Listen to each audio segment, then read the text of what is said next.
Bonjour à tous et bienvenue. Je suis Benjamin de Photo Univers. Le live d'aujourd'hui sera consacré à 3 modèles de chez Sony. Il y aura ce matin la présentation du Sony Alpha One et 2 autres sessions cet après-midi pour l'Alpha 7S III et le FX3. Pour ce live, nous faisons appel à Anthony, technicien et formateur de chez Sony. C'est Anthony qui vous fera la présentation des différents boîtiers. Pendant ce temps-là, moi je serai présent sur le chat pour répondre aux éventuelles questions. Donc j'essaierai d'y répondre directement sur le chat. Si je n'ai pas les réponses, dans ces cas-là, on interviendra pendant le live, en fin de live, pour justement répondre à certaines questions. Avant de passer dans le vif du sujet avec l'Alpha One, Anthony va vous faire un petit point et un petit récap assez vite fait sur la gamme actuelle de chez Sony, notamment les nouvelles optiques, un peu destinées à la vidéo d'ailleurs. On va faire un petit récap assez large pour vous dire un petit peu l'actualité en cours chez Sony. Eh bien écoutez, maintenant je vous laisse entre les mains d'Anthony qui va vous faire justement la présentation et le petit récap. À toi Anthony. Bonjour à tous, comme Benjamin l'a bien dit, je m'appelle Anthony, je suis formateur pour la marque Sony. Vous avez vu, on a respecté les distanciations sociales pour que tout se passe bien. Comme vous le savez, on va voir ensemble le boîtier Alpha One. Le fleuron des boîtiers Sony. Ensemble, on balayera tous ces points forts, ces specs techniques, voir aussi le nouveau menu par exemple qui est intégré aussi dans ce boîtier. Comme Benjamin l'a bien dit, si vous avez des questions, eh bien, vous n'hésitez pas à les poser sur le chat. On y répondra avec plaisir. Je pense que peut-être que si on voit plusieurs fois la même question, on n'attendra peut-être même pas la fin de session. Je ne sais pas ce que tu en penses, Benjamin. Oui, tout à fait. On pourra intervenir. Je te couperai éventuellement si je vois qu'il y a une question pertinente. Ouais. Je pense que ça sera le plus pratique. Ce que je vous propose, c'est qu'on rentre tout de suite dans le vif du sujet et puis qu'on voit ensemble justement les points forts et un petit peu tout ce qui se passe sous le capot de ce très joli boîtier qui est l'Alpha One. Juste avant de commencer, on va peut-être voir ensemble les optiques parce que c'est vrai qu'il y a eu de nouvelles annonces. Sony ne cesse d'agrémenter son parc d'optiques en monture E. Déjà, c'est le point à connaître, c'est que sur nos boîtiers hybrides, que ce soit nos boîtiers APS-C, que ce soit nos boîtiers full frame, que ce soit même nos caméras beaucoup plus orientées vidéo pro, type FX3 et ainsi de suite, FX6, on est sur une monture E, donc ça va être vraiment le diamètre E pour information, c'est 18 et c'est pour indiquer le diamètre de la monture.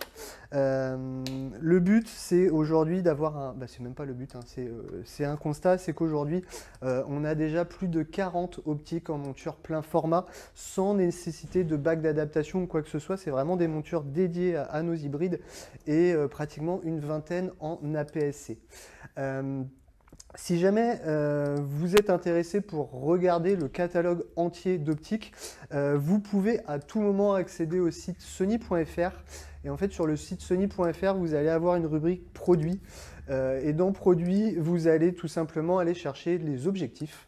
Et vous allez pouvoir choisir aussi bien les objectifs. Alors, pour les plus anciens qui nous font confiance, les montures A qu'on avait sur nos réflexes, vous pourrez les retrouver. Et puis bien sûr, toutes les optiques montures E qui sont classées en 2 catégories. Les montures E dédiées à l'APS-C et les montures E pour le full frame. Il y a un petit clin d'œil qui est fait sur chacune de nos optiques. Elle s'appelle FE. Le F étant pour full frame. Et donc là, vous avez la certitude d'avoir une optique qui sera faite pour un boîtier plein format. Alors que si vous prenez une optique boîtier APS-C, eh bien, il y aura son crop naturel de 1,5. C'est un élément à prendre en compte. Mais rien ne vous empêche d'utiliser une optique APS-C sur un boîtier plein format ou une optique plein format sur un boîtier APS-C. Il y aura juste le facteur crop qui changera. En termes de nouveautés, je crois que vous devez avoir un retour à votre écran. Effectivement, ça c'est la magie de la technologie. Bien joué Benjamin. Vous allez pouvoir retrouver justement nos toutes dernières optiques. Alors beaucoup de focales fixes et beaucoup de focales fixes très légères et très compactes. Alors je fais juste un aparté très rapide, mais on a sorti aussi un boîtier plein format. Le plus léger et le plus compact du monde, c'est l'Alpha 7C. Et pour aller en adéquation avec ce type de boîtier en plein format, mais ultra compact, on a sorti justement les optiques avec un 50, un 24, un 40, avec des ouvertures assez lumineuses, hein. On est sur des ouvertures à 2,5. Et la particularité de ces optiques, comme vous devez l'avoir à votre retour écran, c'est qu'elles font la même taille. Ces trois optiques sont vraiment sous un même châssis. Et vous pouvez le voir, elles sont ultra compactes, ultra légères. On sait que pour nombre de photographes passés sur l'hybride, c'est dans un souci premier de s'alléger. Ces optiques vont rentrer pleinement dans ce processus. Et puis si vous voulez être ultra léger avec une bête de course qu'est le A1, et bien sûr elles vont dessus. Donc ça c'est plutôt très bien pensé. Au rayon des petites nouveautés aussi, il y a un nouveau 14 mm qui est sorti. Et puis, bien sûr, hein, le but étant qu'au fur et à mesure de l'année, d'autres optiques verront peut-être le jour en France, en Europe. Le nombre de sorties d'optiques devrait continuer. Voilà, là c'est un très bon exemple, le 14 mm, on sait qu'il était attendu. Donc pour le coup, on répond à ces attentes. Parce que ça peut convenir pour de l'architecture, ça peut convenir pour vraiment pas mal de choses, pour les amoureux de paysage, pour les personnes qui veulent peut-être faire de l'astrophoto, parce qu'on est sur quelque chose de très lumineux avec un très grand angle.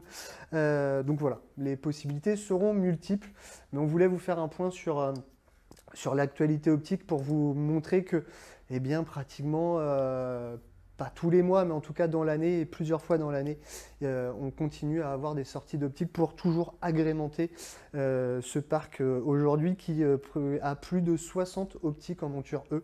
Donc c'est énorme hein, parce que il y a 10 ans, on est parti d'une page blanche et aujourd'hui, on se retrouve avec 60 optiques dédiées pour nos boîtiers sans nécessiter encore une fois de bague d'adaptation. Donc voilà pour la partie optique.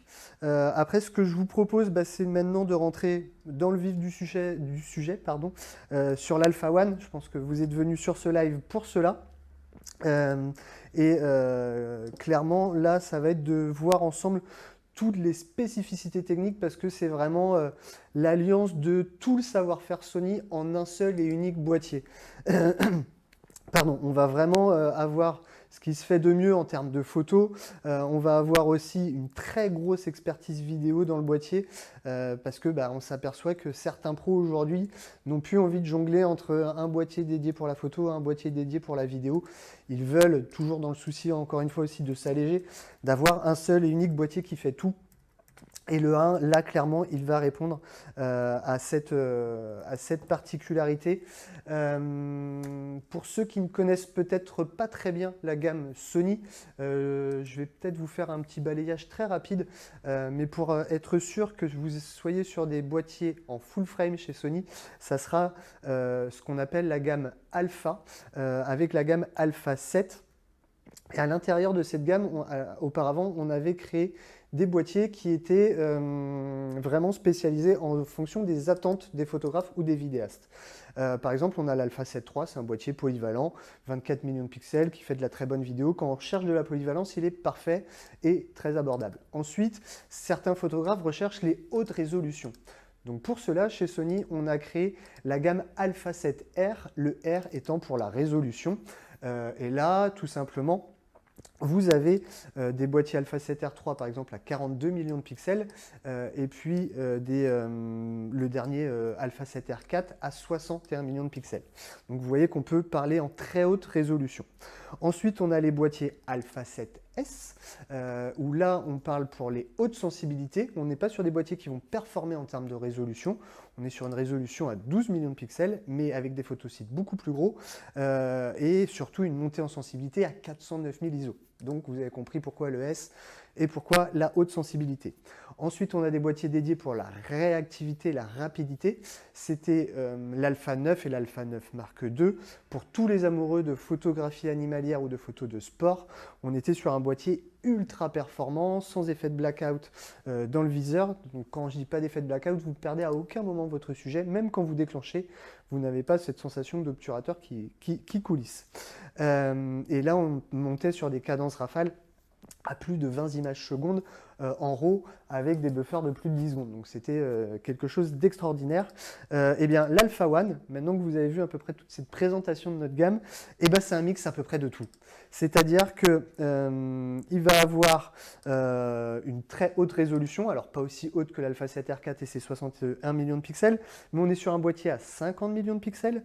Vous allez avoir la réactivité de la famille Alpha 9 en termes de cadence rafale, parce qu'on va être sur une cadence rafale à 30 images secondes, c'est énorme.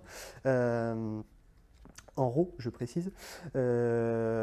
Ensuite, vous avez aussi une particularité liée avec ce qu'on appelle l'Alpha 7S3, où là, on était vraiment sur le côté expertise vidéo. Eh bien, vous allez voir qu'on va retrouver la possibilité de filmer en 4K, on va même être capable de filmer en 8K. Particularité pour vraiment les personnes qui sont intéressées par la vidéo, en 4K, on est capable de filmer en 4:2 10 bits, c'est ce qu'on recherche généralement quand derrière on a un travail de post-production, qu'on veut avoir une certaine latitude à l'étalonnage. Il n'y aura aucun souci, on récupère tout ça dans ce boîtier-là, encore une fois.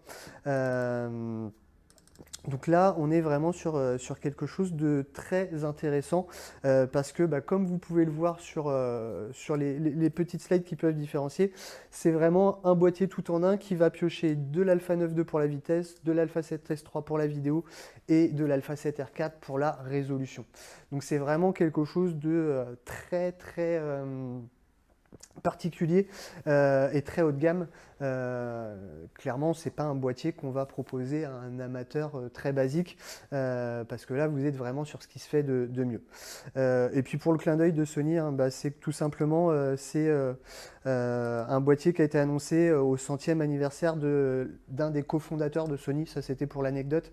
Mais Sony étant une marque qui ne cesse de vouloir innover, on trouvait ça intéressant que ça sorte sur le centenaire de cette personne. Sur le boîtier, vous l'avez vu, hein, on a différents boîtiers plein format. Ça, on passera volontairement dessus. Et puis maintenant, on va se concentrer vraiment sur les caractéristiques techniques pures du boîtier. Donc, comme je vous l'ai dit, monture E. Particularité, je vais peut-être me rapprocher. Tiens, on va, hop là, vous allez le voir. Juste ici, logiquement, vous devriez voir le capteur. Mais sur ce type de boîtier, quand j'enlève l'optique, on peut tout simplement protéger le capteur pour éviter des poussières qui viendraient s'agrémenter. Donc, hop, aucun souci, je peux tout simplement, à tout moment, protéger le capteur pour mes changements d'optique. C'était quelque chose qui était demandé sur les boîtiers Sony. Ça arrive sur ce boîtier, ça arrivera bien sûr, je pense, sur les prochains. Mais en tout cas, sachez que dès ce boîtier Alpha One, vous avez déjà cette protection. Comme je vous l'ai dit, on est sur une technologie en 50 millions de pixels en termes de résolution, 30 images par seconde.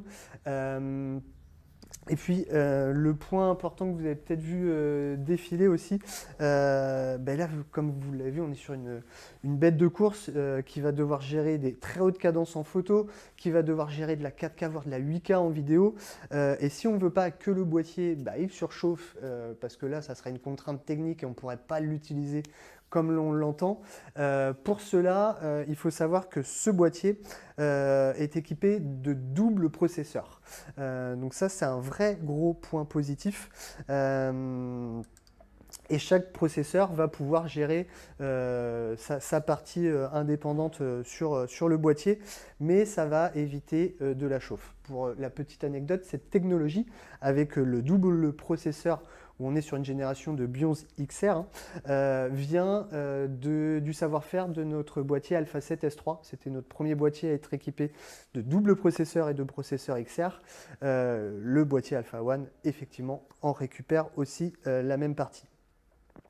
Sur le capteur, là aussi, on fabrique nos propres capteurs. Vous n'êtes peut-être pas au courant, mais d'ailleurs, Sony aujourd'hui, en termes de photos et vidéos, on est l'une des seules marques, l'une des dernières marques à être totalement autonome dans la création de nos boîtiers. En fait, on fabrique nos capteurs photo et vidéo. Et d'ailleurs, on est le plus gros fabricant de capteurs photo et vidéo au monde. Aujourd'hui, il faut savoir qu'on fabrique 58% de la production de capteurs mondiaux. Donc, il y a de fortes chances que vous ne le savez peut-être pas, mais dans votre smartphone ou dans votre boîtier appareil photo, et pas seulement les boîtiers Sony, eh bien à l'intérieur, il y a des capteurs Sony. Donc, ça, c'est pour vous rassurer sur notre savoir-faire. On fabrique aussi tout ce qui est châssis, boîtier, capteurs électroniques. En fait, on fabrique tout de A à Z et c'est ce qui nous permet aussi d'être totalement innovant parce qu'à aucun moment, eh bien, on est soumis à un tierce fabricant qui pourrait nous amener des problèmes en termes de compacité, de création, d'innovation. Là, seuls nos ingénieurs et ce qui se passe dans leur tête sont la limite. Donc ça, c'est un vrai gros point positif. Et puis, tant qu'on parle sur le savoir-faire des capteurs, vous vous doutez que dans ce boîtier, on a mis notre meilleur capteur possible. Alors déjà, en termes de résolution, vous l'avez vu, on est très haut, à 50 millions de pixels. Mais on est sur un capteur CMOS Stack. Alors, Stack, pour certains, c'est peut-être du chinois. C'est juste pour vous préciser qu'on est sur un capteur par empilement qui va nous permettre d'intégrer tout simplement une petite bande de mémoire intégrée au capteur et grâce à cela, eh bien, c'est aussi en partie grâce à ce type de capteur qu'on arrive à avoir des cadences rafales aussi importantes de 30 images secondes, même en RAW, parce que eh bien, dans notre capteur CMOS rétroéclairé par empilement, en plus, on a su, alors nos ingénieurs ont su intégrer une couche de mémoire. C'est tout un savoir-faire. Et donc ça fait partie du boîtier A1. Donc ça, c'est vraiment intéressant. Comme vous pouvez le voir, on aura jusqu'à 30 images par seconde. Alors pour cela, hop, vous le voyez sur le boîtier juste au-dessus. On a un petit barillet, en plus de nos différents menus, qui va nous permettre de jouer sur 2 points. Le premier, ça va être tout simplement de choisir mon autofocus. Alors, je peux choisir d'être en manuel focus, autofocus continu, direct manuel focus. Bref, comme sur des boîtiers traditionnels, ça, il n'y a pas de souci. Et puis, sur le dessus, juste ici, avec le petit correctif de barillet, eh bien, vous avez la possibilité de sélectionner une prise de vue classique. Hop là. Juste ici. Mais vous voyez qu'à tout moment, vous pouvez aller chercher votre cadence rafale ou votre bracketing ou votre retardateur sur le haut de ce barillet. Si je me mets en cadence la plus haute, c'est donc High+, je vais pouvoir bénéficier de mes 30 images par seconde. Et donc là, pour le coup, je vais peut-être me rapprocher de mon micro pour que vous puissiez entendre. Donc j'ai mon déclencheur mécanique, donc obturateur mécanique. Je pense que vous avez entendu le petit bruit de mitraillette. Oh, c'est assez impressionnant d'ailleurs. Et là, on va passer à une cadence encore plus importante, tout simplement parce que sur nos boîtiers, nous avons un obturateur mécanique, mais aussi un obturateur électronique. Donc là, je vais basculer sur mon type de déclencheur électronique, et vous allez voir que la cadence rafale va être complètement folle, et vous allez l'entendre très rapidement.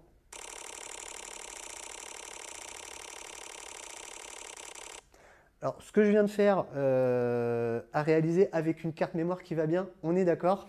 Je n'ai pas encore parlé des emplacements de carte mémoire qu'on va voir juste après. Mais si vous voulez envoyer du 30 images par seconde en RAW avec plus de 10 secondes de buffer, je vous conseille d'avoir la carte mémoire qui va bien. Donc voilà. Tu as des chiffres précis au niveau du buffer? Combien il est capable de supporter Alors, si on prend RAW plus JPEG, on est capable de prendre 165 images. Sachant qu'on est à 30 images par seconde, on serait sur un buffer de 5,5 secondes avec photo RAW plus JPEG. Donc vous imaginez déjà le... Avec 50 millions de pixels en plus derrière. Et avec 50 millions de pixels à traiter. Et donc effectivement, c'est déjà une très belle prouesse. Et puis bien sûr, d'où l'utilité d'avoir les doubles processeurs. Si jamais vous voulez avoir un buffer plus important, alors deux solutions, soit vous pouvez choisir que RAW, que JPEG, déjà vous allez gagner un petit peu. On sait que très majoritairement, vous allez souvent utiliser le RAW. Donc ce que vous pouvez faire par contre pour gagner, et c'est là aussi où vous avez l'intérêt du barillet, je vous ai dit que vous avez plusieurs cadences rafales, la High+, après la High, la Medium et la Low. C'est en anglais, donc ici. Et si par exemple vous n'avez pas besoin absolument de 30 images à la seconde, mais par contre vous êtes intéressé bah tiens, c'est bientôt les JO, vous dites, tiens, je voudrais prendre la course du 100 mètres de votre enfant ou de vous-même, ou si vous avez la chance d'aller aux Jeux Olympiques, eh bien, si vous voulez avoir vos 10 secondes, vous pouvez tout simplement diminuer, pas vous mettre sur I+, donc vous ne serez pas à 30 images secondes, vous allez être un peu moins, vous allez être aux alentours de 20 à 25 images par seconde, mais par contre, votre buffer va être doublé. Donc vous aurez plus de 10 secondes de buffer, et là, bah, vous pouvez prendre de la course du départ jusqu'à l'arrivée, et donc ça, c'est quand même assez bluffant. Ouais, il faut vouloir louper une photo du coup maintenant avec le Sony Alpha 1, quoi. C'est ça, c'est très compliqué. Et d'ailleurs, tu fais bien de rebondir dessus parce que pour ne pas louper une photo, vous vous doutez, je ne l'ai pas précisé, mais que c'est bien sûr avec un autofocus continu. Ça serait trop simple autrement d'annoncer ce type de cadence, vu qu'en plus on est sur des mirrorless, donc maintenant le miroir ne se relève plus, donc on ne va plus gêner tout ce qui est l'autofocus. Et donc là, on est bien sûr en autofocus continu. Donc ça va être un vrai gros point positif. Toujours au rayon des bonnes nouvelles, là ça va concerner un peu plus la vidéo. On va pouvoir filmer, comme je vous l'ai dit, en 8K. Bon, ça sera très minoritaire, on est d'accord, parce que je ne vous raconte pas la bécane de course qu'il faut avoir derrière pour traiter le fichier. Sur la 8K, on sera sur du 30 ou 60 images secondes maximum. Par contre, dès qu'on va basculer sur de la 4K, là c'est beaucoup plus répandu aujourd'hui, ne serait-ce que si vous allez dans un magasin d'électronique, vous allez voir que la majorité des téléviseurs proposés en rayon, ce sont des téléviseurs 4K ultra haute définition. Quand vous travaillez en tant que vidéaste, beaucoup de rendus vont quand même être captés en 4K parce que aujourd'hui ça donne plus de détails, ça donne plus de profondeur, ça donne un effet un peu 3D plutôt sympa.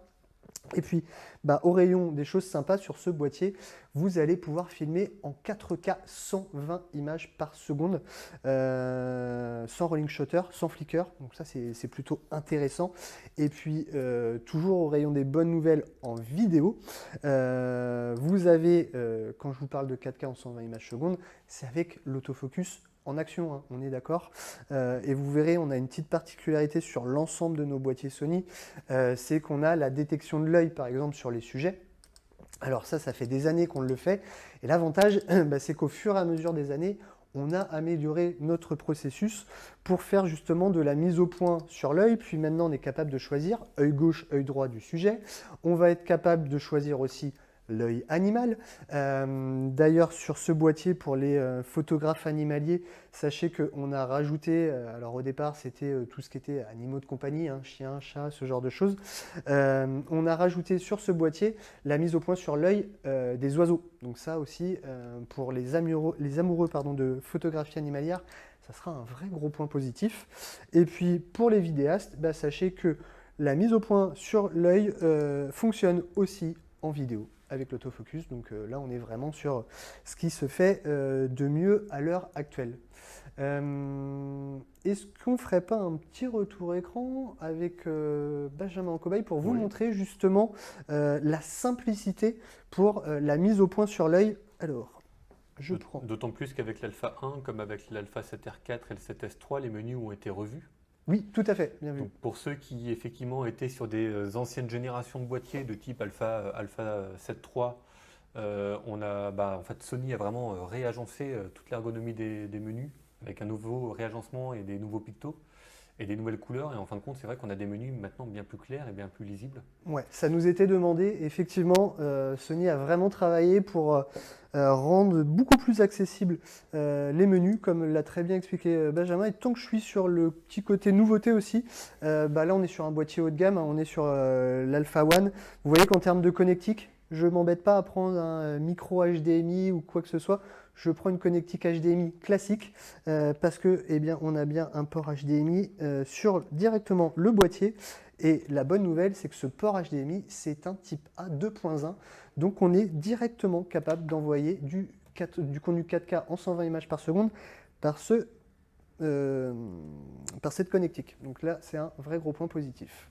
Là, vous avez mon retour écran. Là, vous voyez que même de profil, il t'a capté. Et donc, vous voyez, à tout moment, je peux bouger, tu peux bouger la tête, il n'y a aucun souci. Il décroche à aucun moment. Et là où on va même pouvoir aller un peu plus loin, c'est que, hop, j'ai personnalisé une touche C1 et je vais pouvoir choisir de faire la mise au point, soit sur l'œil gauche, soit sur l'œil droit. Il peut être de profil, il n'y a pas de souci. Le boîtier, je lui ai dit œil droit, il reste sur son œil droit. Si je dis œil gauche, il va recapter l'œil gauche que quand il sera disponible. Ça, c'est un vrai gros point positif parce que imaginez des shootings photos avec du portrait ou quoi que ce soit. Le cerveau humain, il faut savoir que lorsqu'on réalise un portrait, c'est la mise au point automatiquement sur l'œil.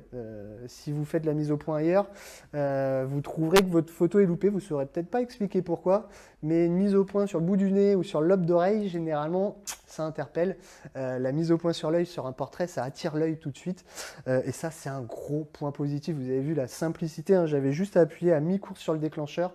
Il a détecté le visage et ensuite il met automatiquement sur les yeux. Je peux même choisir œil gauche, œil droit si jamais je veux vraiment, je suis dans un souci de détail avec mon sujet, je veux la mettre un peu de profil ou de 3/4 ou ce genre de choses. Je peux dire à mon boîtier, tu te concentres sur cet œil-là.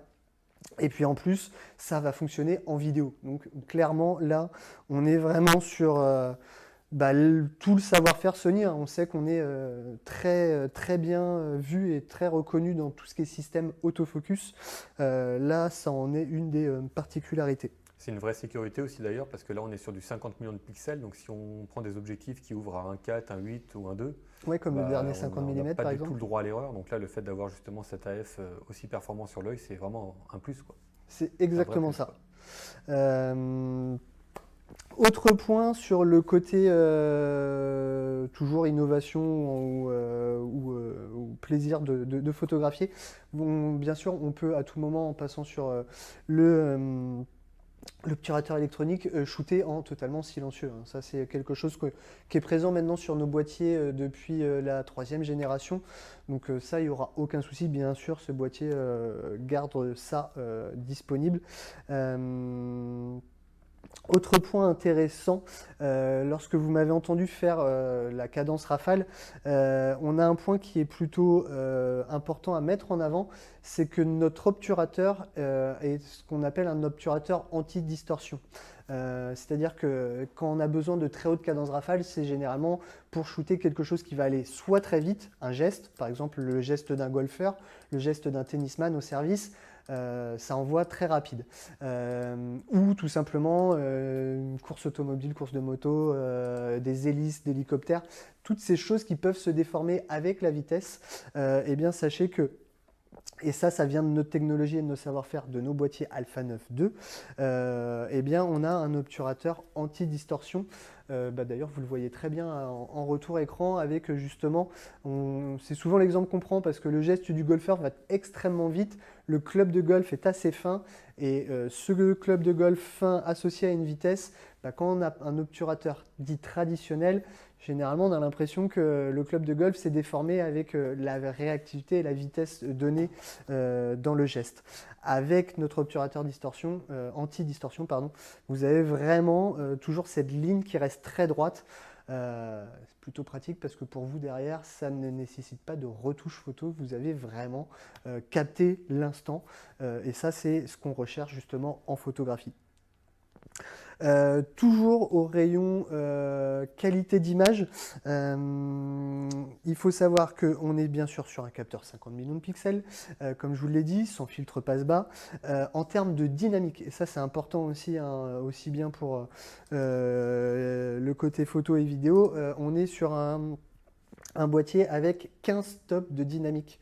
Donc ça veut dire quoi? Ça veut dire que tout simplement, quand vous allez avoir beaucoup de luminosité avec un ciel peut-être très lumineux ou ce genre de choses, plutôt qu'avoir des zones cramées, vous allez vraiment retrouver quand même du détail, aussi bien avec une interpolation de scènes lumineuses et un peu plus sombres. Typiquement, quand vous faites des photos d'intérieur, à côté d'une baie vitrée, ma mesure de lumière, elle peut vite être prise à court parce que lumière qui vient de l'extérieur, si je fais ma mesure de lumière dessus, la pièce intérieure va peut-être être plus sombre. A contrario, si je m'accentue la lumière dans ma pièce, est-ce que ça ne va pas être surexposé à l'extérieur?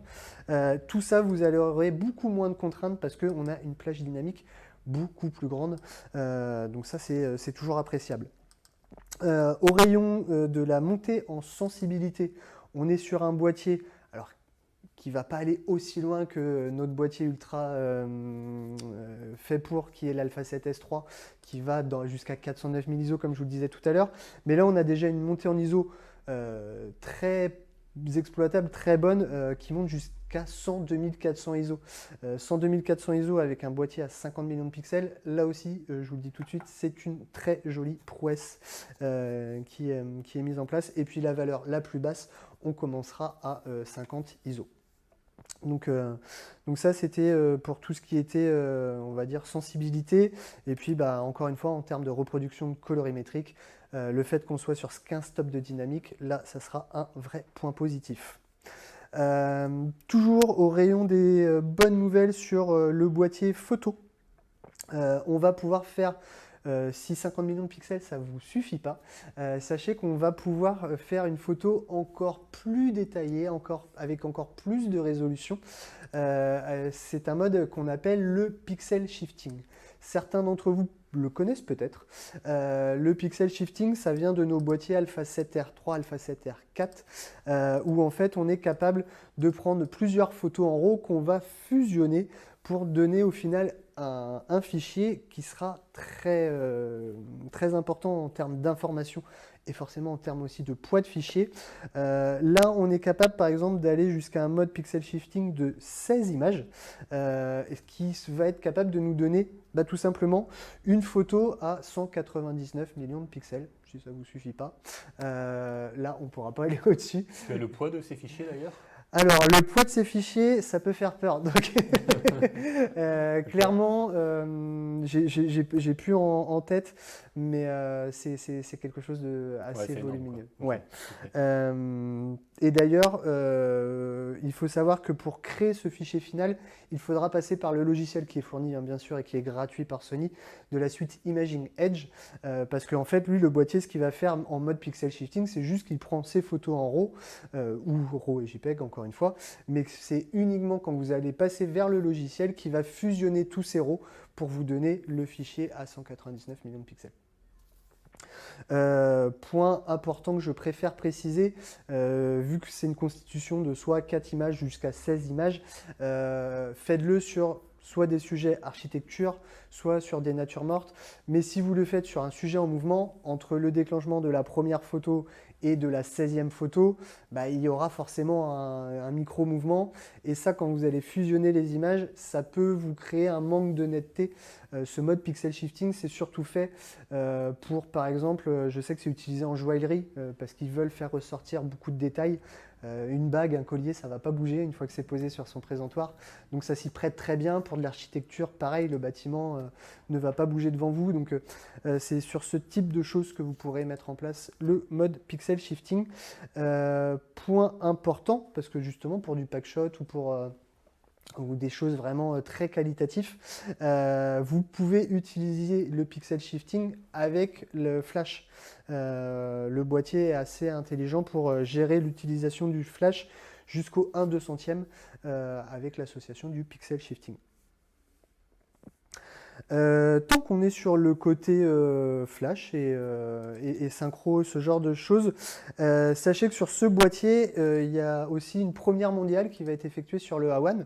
Donc on a toujours bien sûr la synchro via l'obturateur mécanique, et ça tous les photographes vous allez me dire c'est logique, c'est l'obtus mécanique qui permet de faire ça. Alors déjà, en parlant d'obtus mécanique, on va être capable d'avoir une synchro flash au 400e. Donc déjà là on voit que ça devient très intéressant, on est très loin des 160e voire 250e des boîtiers un peu plus anciens. Et la grosse nouveauté, et c'est là où tout le savoir-faire Sony est mis en action. Alors clairement, ne me demandez pas comment ils ont réussi à le faire, parce que là il faudrait être dans la tête du technicien, mais vous allez aussi pour la première fois pouvoir déclencher un flash avec l'obturateur électronique. Donc là, ça c'est bien, effectivement ça manquait. Ouais, ça manquait. On avait déjà quelques clients qui s'étaient retrouvés un petit peu coincés, où ils n'arrivaient pas à faire déclencher leur flash, et effectivement c'est parce qu'ils étaient en mode obturateur électronique. Et ce type de clients, pour autant, on sait qu'ils ont besoin de cet obturateur électronique parce qu'ils veulent être discrets, parce qu'ils ne veulent pas du tout que leur sujet va savoir à quel moment ils vont déclencher ou ce genre de choses. Et c'est vrai que le silence, il n'y a rien de mieux pour surprendre une personne. Mais quand on est en studio, il faut de la lumière. Et donc là, l'obturateur électronique au 1/200e, c'est vraiment une grosse prouesse technologique et qui est présente donc sur ce boîtier A1. Donc voilà. J'ai donné les temps de synchro flash quand vous êtes en mode plein format. Sachez que sur ce boîtier, vous pouvez aussi accéder à ce qu'on appelle un mode APS-C Super 35, c'est-à-dire que plutôt que de se dire tiens, aujourd'hui je ne vais pas shooter en plein format, mais parce que j'ai peut-être pris qu'une ou deux optiques. Là, par exemple, j'ai un 55 mm. Et je me dis, ah tiens, mince, j'aurais bien voulu avoir un petit 70 ou 80 sous la main. Là, ça aurait été plus sympa pour faire le portrait de Benjamin. Eh bien, si je bascule en mode APS-C, je vais avoir mon coef multiplicateur d'1,5. Donc, mon 55 va se transformer en une petite équivalence de 70, 72. Et j'aurais pas changé d'optique.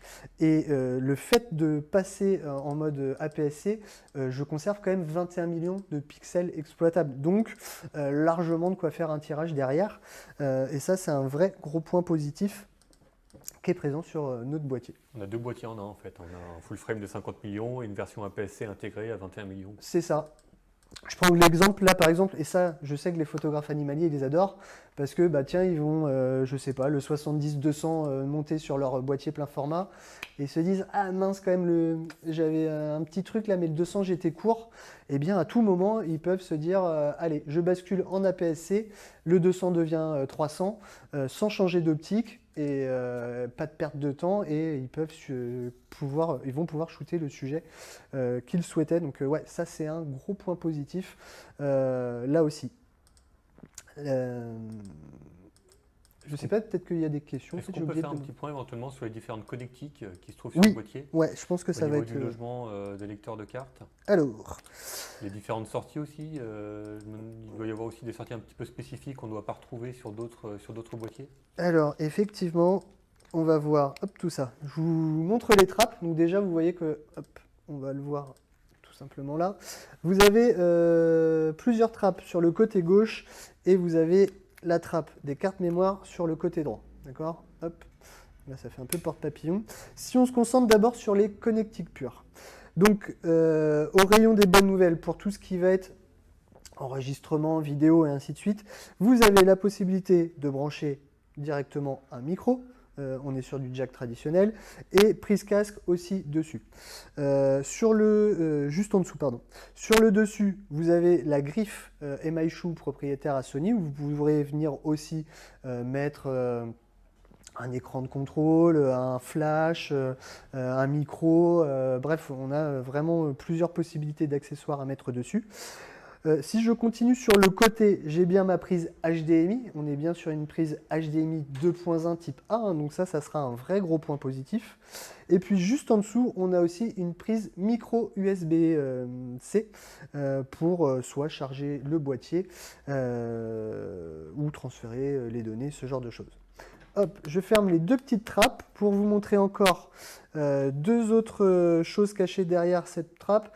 On a bien sûr la prise synchro flash, on vient d'en parler, donc il faut bien qu'il y ait la prise. Et puis, comme sur nos boîtiers Alpha 9 et Alpha 9 Mark II, on a une connectique RJ45 si vous avez besoin de transférer des données directement sur des sites ou quoi que ce soit. Vous pouvez le faire, il n'y aura aucun souci avec cela. Si on bascule du côté droit maintenant du boîtier, hop, vous avez l'emplacement tout simplement des lecteurs de cartes. Donc on est bien sur un double lecteur de cartes. Hein. Et là, la particularité aussi qu'il va y avoir, carte SD traditionnelle, normal, pas de souci.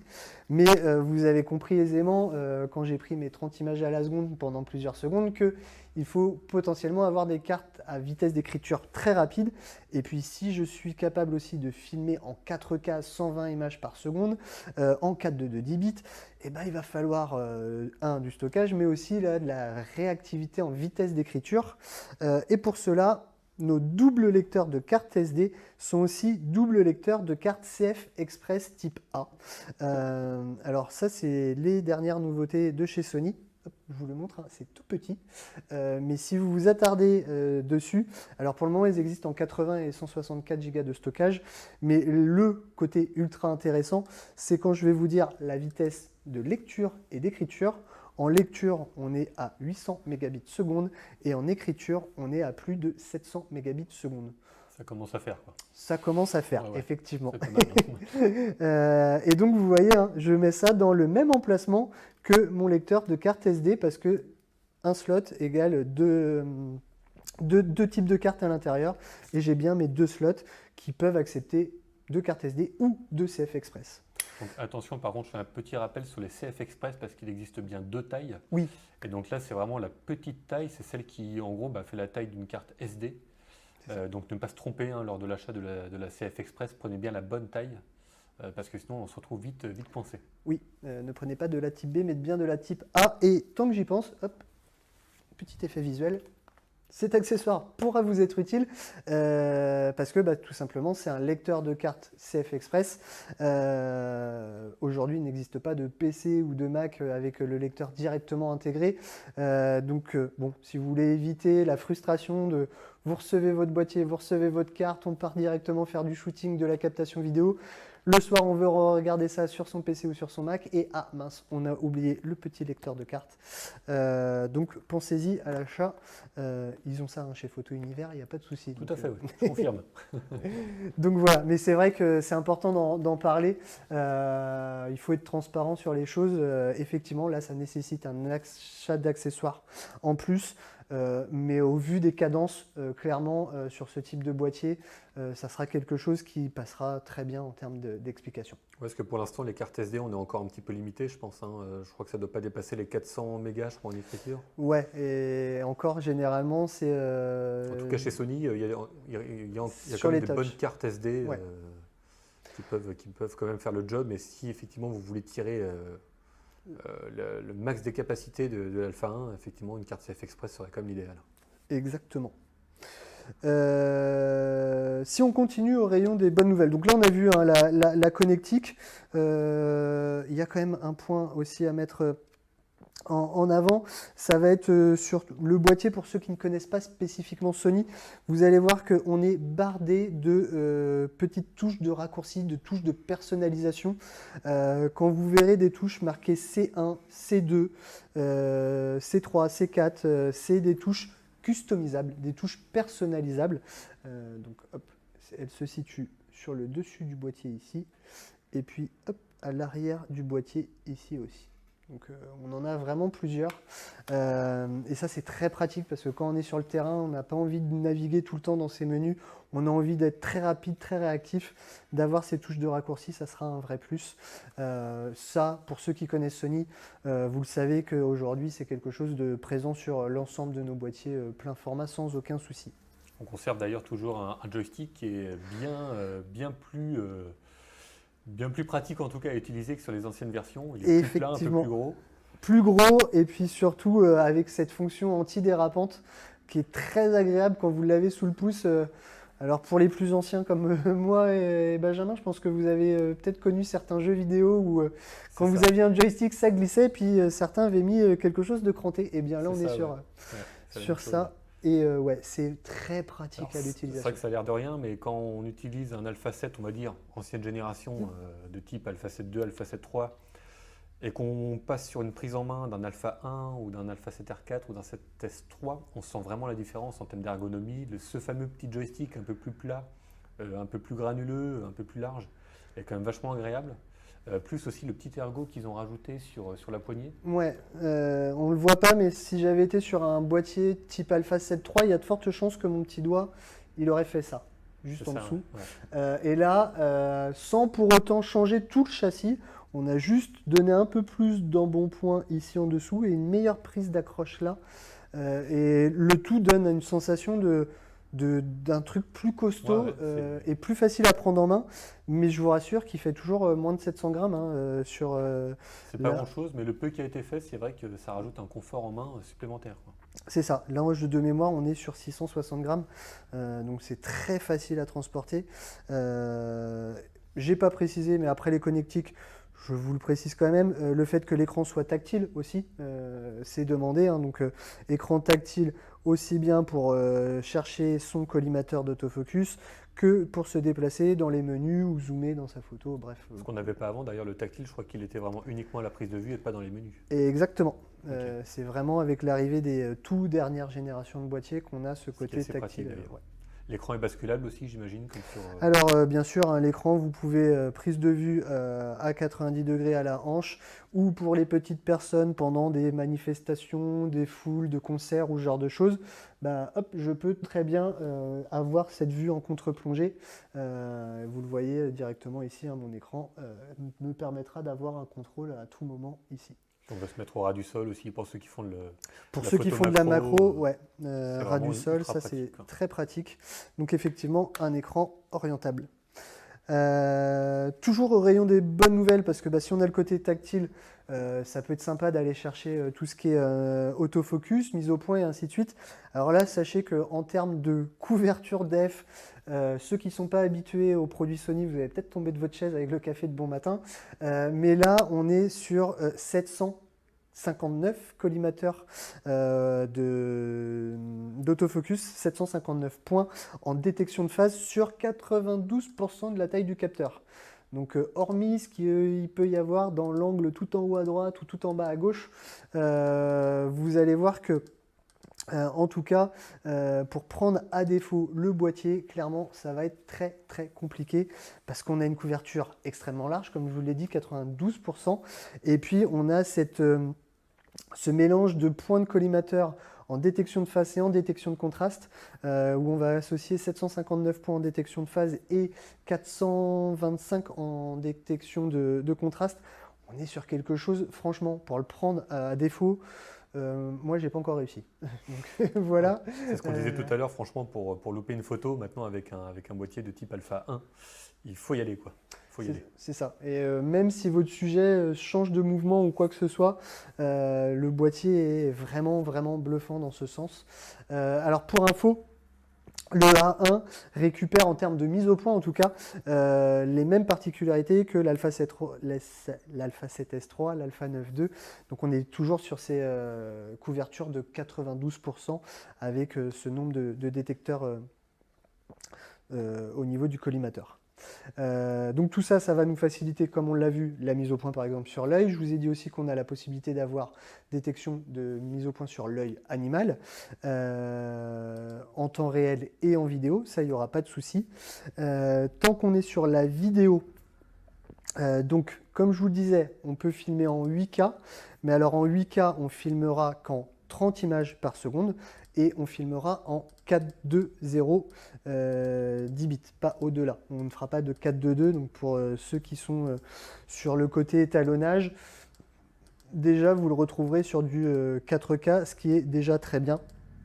Parce qu'en 4K, on a la possibilité de filmer en 120 images par seconde, comme je vous le disais, en 4.2.2 10 bits. Donc voilà, on a vraiment ce point-là. Tant que je suis sur la vidéo, je vais peut-être préciser une chose. Alors c'est vrai que pour le coup, moi j'ai l'habitude parce que ça fait des années que c'est le cas, mais bien sûr nos boîtiers sont stabilisés 5 axes. Hein. C'est pas que la particularité du A1. Ça, si vous prenez un Alpha 7 III, un Alpha 7 II, un Alpha 7R, un Alpha 7S, ils ont bien sûr cette stabilisation 5 axes.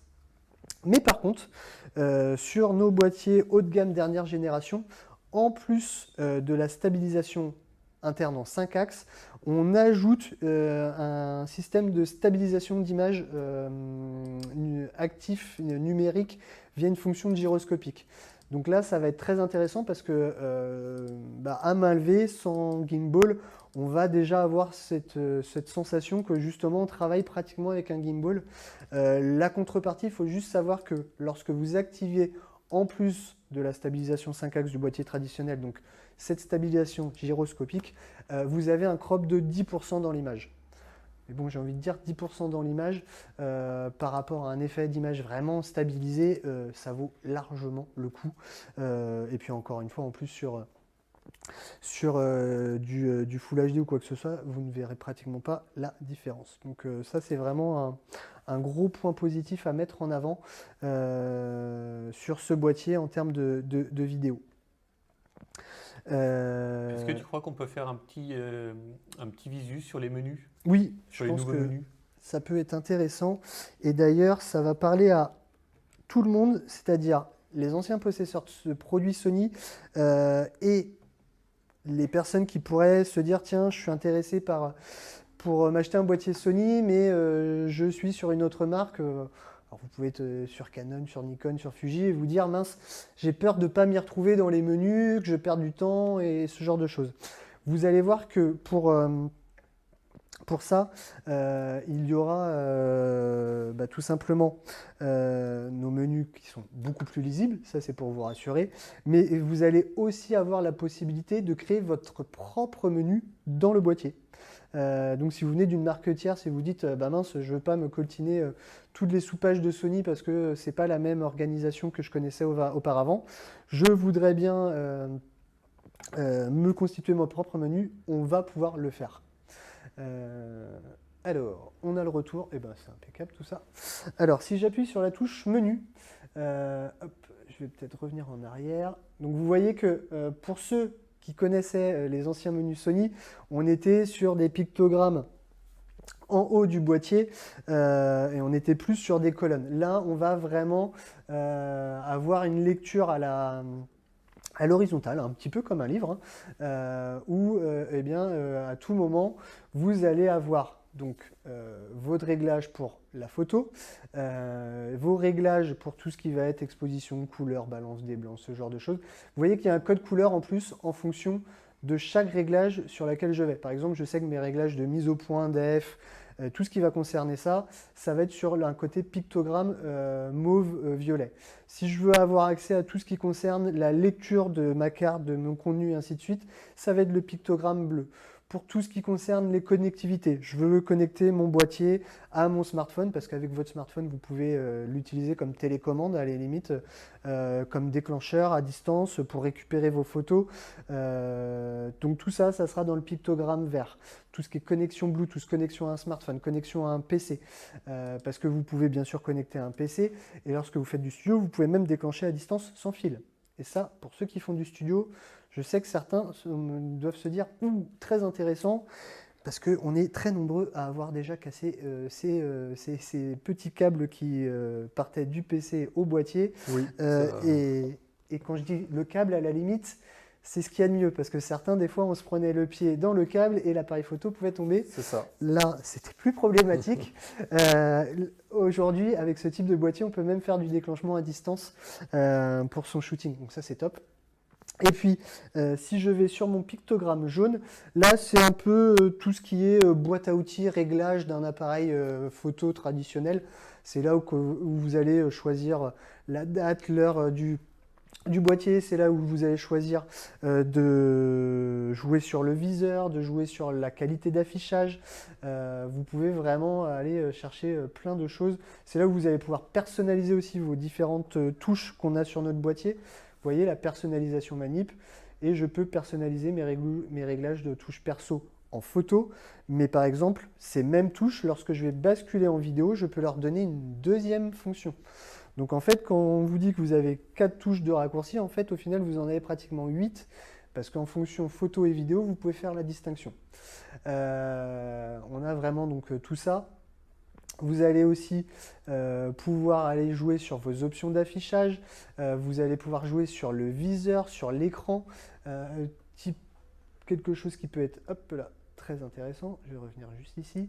Alors là, je suis sur un écran retour. Donc forcément, je ne vais pas pouvoir le valider. Mais vous le voyez, je pense, sur la deuxième ligne, luminosité de l'écran. En fait, aujourd'hui, on a la chance d'avoir du soleil et des fois, on peut avoir des reflets un peu contraignants sur l'écran. Vous pouvez adapter le rétroéclairage de votre écran en temps ensoleillé. Ça peut être une des fonctions de disponibles. Là, je ne peux pas vous le montrer, mais parce que je suis sur un retour écran. Donc, c'est normal. Tout ce qui va être option d'affichage, option de réglage, bref, tout ça, c'est ici. D'ailleurs, pour la petite anecdote, vous voyez cette option de réglage à l'intérieur, si je vais dans ma fonction anti-poussière, comme son nom l'indique, c'est ici que je vais pouvoir, nettoyer mon capteur directement par un mouvement électrostatique. Et puis juste en dessous, vous voyez obturateur lors de la mise en hors tension. Vous voyez que je peux le mettre en off ou en on. Moi, je l'ai mis en on. Et comme vous l'avez vu tout à l'heure, quand j'ai enlevé mon optique, mon obturateur était protégé par un rideau. C'est ici que j'ai été choisir cela. Si je reviens sur le point dont je vous ai parlé en préambule, pour les personnes qui voudraient se créer votre propre menu, eh bien c'est sur la petite étoile, le premier icône qui apparaît, que vous allez pouvoir le faire. Vous voyez que vous pouvez vous créer jusqu'à 3 pages de sous-menus. Et puis à l'intérieur, vous avez pourtant, vous voyez, plusieurs lignes de disponibles et accessibles. Donc tout ça, c'est personnalisable. Hop. Il n'y a aucune limite, on peut mettre n'importe quel nombre de pages par... Ouais, par on a accès à tous les qu'on veut, sous-menus. Donc vous voyez les 54 pages de sous-menus, vous pourrez y avoir accès sans aucun souci. Et comment je le règle? C'est très simple. Donc là, vous le voyez, moi j'ai déjà personnalisé le boîtier, mais si je n'avais rien personnalisé, mon menu 1, mon menu 2, mon menu 3 serait vide. Et j'aurais réglage mon menu. Vous voyez qu'en sélectionnant réglage de mon menu, je peux ajouter un élément, trier un élément, supprimer un élément. Je peux même supprimer une page que j'ai déjà créée. Et si on le fait ensemble, ajouter un élément, tiens, le fonctionnement anti-poussière que je vous ai parlé, je veux le récupérer absolument. Eh bien, il me suffit de le sélectionner et de dire, par exemple, tiens, je vais le mettre dans mon menu 4 ou mon menu 5 ou mon menu 6 ou même menu 1. Je peux le faire directement ici. Et si je reviens directement, vous voyez que dans mon menu 4, j'ai mis fonction anti-poussière. Tout est vraiment personnalisable. Imaginons là mon menu 1, je veux le décaler et je veux mettre mon steady shot en premier. Eh bien je vais dans réglage mon menu, trier un élément, je prends steady shot, je le mets où je souhaite. Je peux le changer de page comme je peux le changer d'emplacement. Donc ça c'est vraiment un gros point positif. Donc il n'y a plus d'excuses pour dire que les menus Sony sont trop compliqués, quoi. Non, là clairement, je pouvais être d'accord avec vous sur avant. Avec ces nouveaux menus, là franchement, c'est ultra simple. Et puis même dans la lecture, c'est tout bête, mais ce côté, vous prenez un icône et hop, vous allez aller sur le côté et puis ainsi de suite et ainsi de suite. D'ailleurs, tant que je suis dans les menus, au rayon des nouveautés, certains ont vu JPEG et d'autres ont vu HEIF. Qu'est-ce que le HEIF? C'est une compression améliorée, on va dire, du JPEG. C'est un JPEG en 10 bits, en 4:2, donc qui est capable d'avoir une plage colorimétrique plus importante qu'un JPEG traditionnel. Donc un peu plus volumineux que le JPEG, beaucoup moins volumineux que le RAW. On a cette particularité-là sur nos boîtiers. Si vous voulez diminuer la résolution, c'est ici que vous pouvez le faire, 50 millions, 21 millions ou 12 millions. Si vous voulez shooter en RAW, en JPEG, c'est ici que ça se passe. Hop là. Mais vous avez vu que ça se fait de manière très très simple, directement. C'est bien plus intuitif en fait que sur les menus précédents, quoi. Et c'est exactement ça. En fait, c'est comme si on utilisait un petit livre ouvert et puis vous ouvrez une page et vous avez le sous-menu. D'ailleurs, là, vous voyez que pour le moment, vous avez vu que les réglages photo. Pourquoi? Parce que tout simplement, sur mon barillet ici, je suis sur mon mode aperture pour de la photo. Regardez, là, je vais basculer vers de la vidéo. Alors, c'est normal, vous n'avez plus le menu parce que, en fait, le boîtier est assez intelligent pour comprendre. Et là, vous voyez que maintenant, si j'appuie sur menu, eh bien, le pictogramme a changé, le menu a changé. Il ne me propose plus mes réglages photos. Et ce qui est, j'ai envie de dire, c'est normal. J'ai indiqué sur mon boîtier que j'étais en vidéo, donc d'un seul coup, eh bien, il me propose uniquement et simplement tout ce qui va concerner mes réglages vidéo. Donc, au lieu d'avoir mon format JPEG ou RAW ou JPEG et RAW, eh bien non, là, en qualité d'image, on va me demander mon format de fichier, est-ce que je veux filmer. Et d'ailleurs, ça me permet de vous montrer tous les différents aspects. Donc, on peut filmer en 8K, en 4K. Le côté plutôt sympa, vous le voyez, le petit i, c'est que je peux filmer en intra directement sur la caméra. Donc intra, long op, on gère les deux. Hop là, donc ça, là on est en tout cas sur de l'intra sur le A1.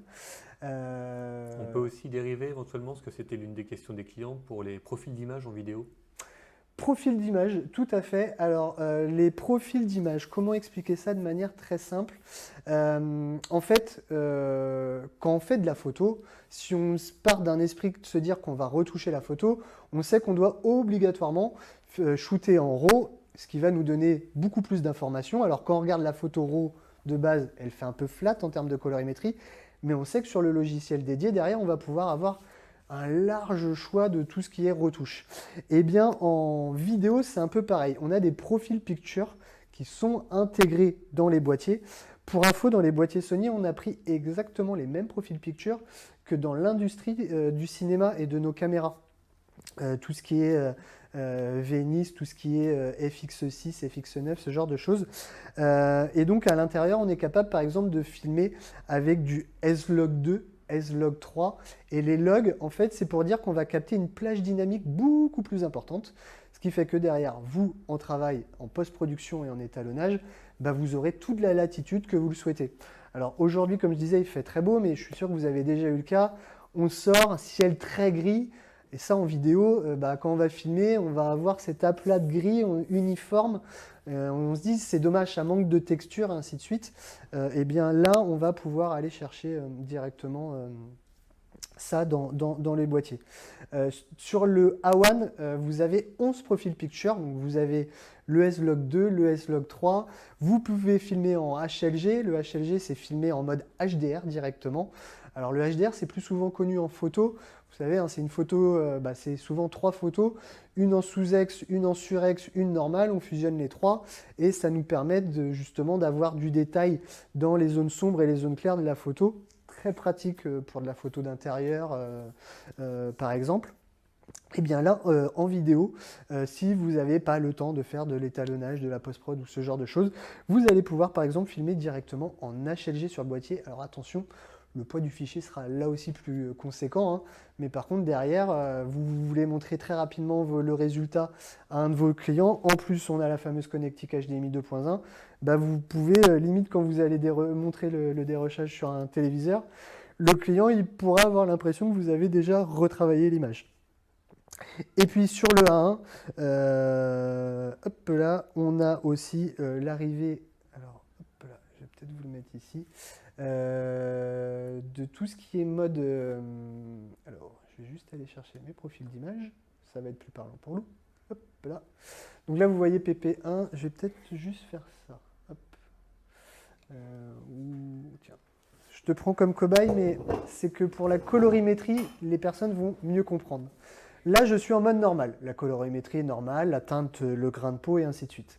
Si je passe sur PP1, vous voyez que déjà, on n'est plus sur le même point, on est sur ce qu'on appelle du movie. Si je reviens en arrière, hop, et que je bascule sur P2, puis sur P3, vous voyez que d'un seul coup, la température entre P3 et P4, par exemple, du visage, on est totalement différent. Hop, si je reviens là, hop, vous allez voir que là, on devient plus sombre. Le PP6 encore plus terne. Le PP7, là, vous avez l'impression que limite on tire sur quelque chose de très flat, très gris. Mais parce que là, je suis sur mon S-Log2. Et au final, en termes de retouche et d'étalonnage, j'aurai beaucoup plus de latitude sur ça. Le P8, qui est mon S-Log3, et la grosse force, c'est le PP11, c'est l'arrivée du Cinéton sur des caméras, sur des lapsus révélateur, sur des appareils photo. Mais ça, auparavant, le mode Cinéton, c'était que dans des caméras dédiées, comme son nom l'indique, pour le cinéma. On n'est pas du tout sur le même budget, hein, si on passe sur des FX ou des Venice. Là, on le retrouve aujourd'hui sur ce type de boîtier. Donc, c'est vraiment extrêmement qualitatif. Le Cinéton, c'est qu'il gère très bien en plus le côté grain et colorimétrie du visage. Donc ça, de manière très simple, hein, vous avez vu que vous avez votre profil d'image. Alors par contre, pour les personnes qui jongleraient pour la première fois entre de la photo et de la vidéo, faites attention, si vous laissez un profil d'image en vidéo actif, même quand vous allez rebasculer en photo, si vous êtes sur votre PP11, votre photo prendra le profil colorimétrique PP11. Ça, je sais que sur certains shootings, quand ça vous arrive une fois, je vous promets que la fois d'après, vous pensez toujours à regarder si vous n'avez pas laissé un profil d'image vidéo actif, parce que ça sera impactant en photo. D'où l'intérêt de se créer d'ailleurs des profils, enfin de se configurer le boîtier pour vraiment un profil Exactement. photo, un profil vidéo pour éviter de mélanger les C'est deux ça. réglages et les deux types de paramètres. Euh, Malgré que ce soit un boîtier qui à la base est destiné à la photo, en fait il a vraiment énormément d'options en matière de vidéo et énormément de possibilités en matière de ouais, vidéo. par exemple, vous voyez qu'à tout moment, vous allez pouvoir activer pardon, du zebra. Vous allez avoir un mode picking aussi. Le zebra, hein, hop, je peux vous l'activer tout de suite. Ça, c'est très pratique. Hop, quand vous êtes en vidéo, il peut vous indiquer les zones qui vont peut-être être surex en fonction de la lumière que vous utilisez ou ce genre de choses. Donc ça, c'est vraiment très pratique pardon, à mettre en avant. Le niveau d'intensification, ça c'est, je voulais vous le montrer, parce qu'en fait en termes de traduction, on va dire ça pur et dur, c'est notre mode picking. Alors mode picking et affichage d'intensification, là pour le coup, il faut quand même mieux savoir à quoi ça correspond. Donc voilà, vous l'avez. Vous pouvez choisir la couleur que vous allez utiliser hein, en intensification. En gros, c'est pour quand vous allez travailler en manuel. Et que vous voulez faire votre netteté, eh bien vous allez avoir une assistance numérique sur le sujet que vous êtes en train de capter. Et vous pouvez choisir, justement pour être sûr qu'il soit net, entre la couleur rouge, jaune, bleu ou blanc. Donc vous avez plusieurs possibilités. Très intéressant d'ailleurs pour les personnes ou les photographes qui utilisent des vieilles optiques Ouais. qui montent avec des bagues. Il n'y a pas l'autofocus, c'est compliqué de faire la mise au point manuellement, on va dire un peu à l'aveugle. Donc cette intensification, donc ce focus picking en fait, vraiment un vrai plus, quoi. Et ça on le retrouve déjà dans pas mal de modèles actuels Sony, mais Ouais, pour pas dire tous les modèles. En fait. c'est ce que j'allais dire sur pratiquement tous les modèles, mais c'est vrai que là, vu qu'en plus on peut allier photo et vidéo de haute volée. En vidéo aussi, effectivement, très pratique. Ouais. Et puis comme tu viens de l'indiquer, le côté loupe de mise au point, vous voyez qu'à tout moment, si là je suis en AF, hein, mais si j'étais en autofocus manuel, vous voyez que je peux zoomer dans mon image par rapport à l'image finale. Donc ça c'est plutôt pratique. Donc voilà sur les côtés menus. Peut-être un point sur la batterie sur lequel j'ai pas parlé parce que ceux qui se sont ou qui ont connu les premiers boîtiers hybrides Sony, j'entends la première Alpha 7 par exemple, on était sur des batteries beaucoup plus petites. Pour info, aujourd'hui, je vais vous montrer, on est sur des batteries Z. Hop. Plus conséquente. Le gros avantage de ce type de batterie, c'est qu'on a plus d'autonomie forcément, et ça va être un vrai gros point positif. En moyenne, on va être sur du 600 déclenchements en photo. On a bien sûr la possibilité d'avoir un grip, hein, pour ceux qui le souhaitent, que vous venez placer directement ici. Hein, vous enlevez cette petite trappe, vous mettez le grip, on peut mettre jusqu'à 2 batteries, et donc là on double le temps d'autonomie. En termes du châssis à proprement parler, tout à l'heure on a parlé des connectiques, mais c'est vrai que je n'ai pas parlé du châssis en lui-même. Donc on est sur une nouvelle conception, on s'est inspiré de notre dernier boîtier juste avant sorti, l'Alpha 7S III, où la conception elle a été améliorée afin de résister mieux à la poussière et à l'humidité. On est sur un alliage magnésium. L'avantage du magnésium, c'est que ça ne rouille pas en plus. Donc ça, c'est toujours intéressant. Un point non négligeable aussi, mais c'est le viseur. On n'en a pas parlé, mais le viseur, alors on est sur un viseur électronique, mais oubliez tout ce que vous avez connu en termes de viseur, parce que là, on est sur un viseur, encore une fois, le même que l'Alpha 7S III. On est sur un viseur avec une résolution de 9,44 millions de pixels. Si je vous fais un petit comparo très rapide, aujourd'hui, si vous achetez un téléviseur 4K pour votre salon, vous aurez 8 millions de pixels affichés sur votre téléviseur, peut-être 50 ou 55 pouces.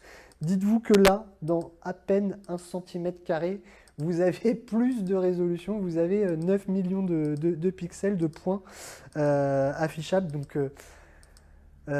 pour tous ceux qui craignaient de passer d'un viseur optique à un viseur numérique, aujourd'hui, n'ayez plus aucune crainte, vous avez vraiment quelque chose de très qualitatif.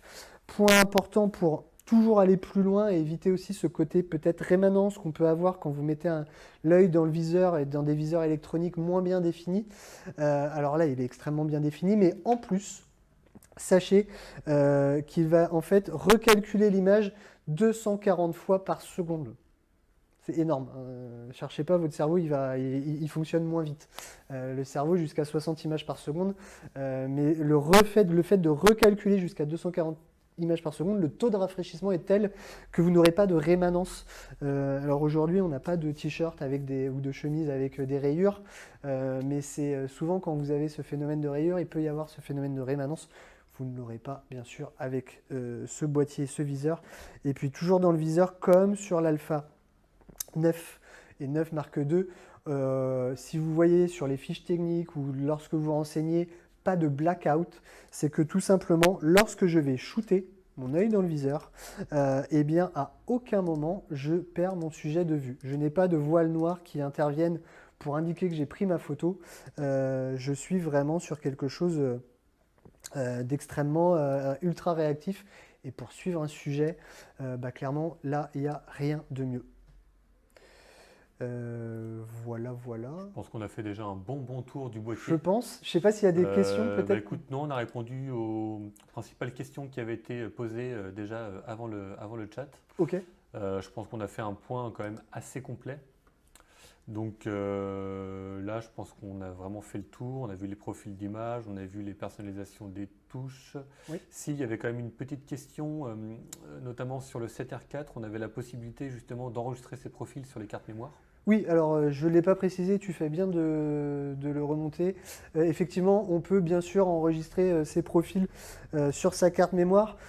Très pratique dans plusieurs cas, hein, mais vous voulez faire un reset de votre boîtier parce que vous dites tiens, il y a peut-être un truc qui est défaillant ou vous avez fait une nouvelle mise à jour. Pour éviter de perdre tous vos enregistrements, vous pouvez les exporter sur une carte mémoire. C'est aussi pratique quand vous avez plusieurs boîtiers. Tiens, j'ai déjà mes réglages dans un boîtier, hop, je le prends et j'utilise cette carte mémoire pour réexporter mes réglages. Effectivement, on peut le faire. Ça permet vraiment de transporter avec soi à chaque fois ses propres profils d'image et ne pas être embêté en cas de changement de boîtier ou autre. C'est ça. Vraiment assez pratique. Je sais que pour le coup, il y a certaines agences parisiennes là, qu'on a pu voir dernièrement où eux, c'est même plusieurs photographes qui s'échangent les boîtiers. C'est ça, ouais. Et vous doutez que quand ils arrivent, ils n'ont pas que 5 ou 10 minutes à perdre pour faire leur pré-réglage. Et ils étaient extrêmement contents. Ils savent que maintenant, ils ont leur petite carte mémoire avec leur pré-réglage d'intégrer. Ils arrivent directement, ils le mettent dans le boîtier, ils sont prêts pour le shooting. Et ça, ils adorent. C'est vraiment un gros point, effectivement. Ouais. Un très gros point. Écoute, merci Anthony pour cette présentation. Comme vous avez pu le voir, l'Alpha 1, c'est vraiment un boîtier ultra complet. Que ce soit photo, vidéo, il touche à tout. C'est un boîtier qui vraiment touche à tout. La gamme optique aussi Sony est maintenant ultra large. On ne peut pas dire qu'il manque une focale. En fait, on a vraiment tout, que ce soit en focale fixe, même en zoom. Notamment, nous, personnellement, on a pu tester des 200-600 ou du 100-400 qui sont extraordinaires. Donc, monter sur un boîtier de 50 millions de pixels, c'est juste époustouflant. Merci beaucoup, Anthony. C'était un plaisir. Pour la présentation. On se retrouve cet après-midi. Il y a 2 sessions, donc Alpha 7S3 à 14h et FX3 plutôt à partir de 15h. Même système, vous aurez la possibilité de nous poser des questions via le chat. À savoir que les 3 sessions seront en rediffusion sur notre chaîne YouTube Photo Univers. Donc n'hésitez pas à aller voir, n'hésitez pas à liker, n'hésitez pas à vous abonner, il n'y a pas de souci. N'hésitez pas aussi à nous contacter soit par téléphone, soit sur notre adresse mail contact@photo-univers.fr si vous avez des questions. Je vous invite aussi à aller voir notre site internet, donc photo-univers.fr, sur lequel en ce moment il y a pas mal d'offres, que ce soit sur les boîtiers ou sur les objectifs. Notamment les objectifs, il y a des offres jusqu'au mois de juillet, il me semble de tête, jusqu'au 22 juillet, si je ne dis pas de bêtises. Donc il y a vraiment de belles offres mises en place avec des remises immédiates, des garanties 5 ans pour certains produits. Donc n'hésitez pas, photo-univers.fr. Anthony, à tout à l'heure. À tout à l'heure. Pour l'Alpha 7S3. Merci de nous avoir suivis. Merci à tous. À bientôt. À bientôt, au revoir.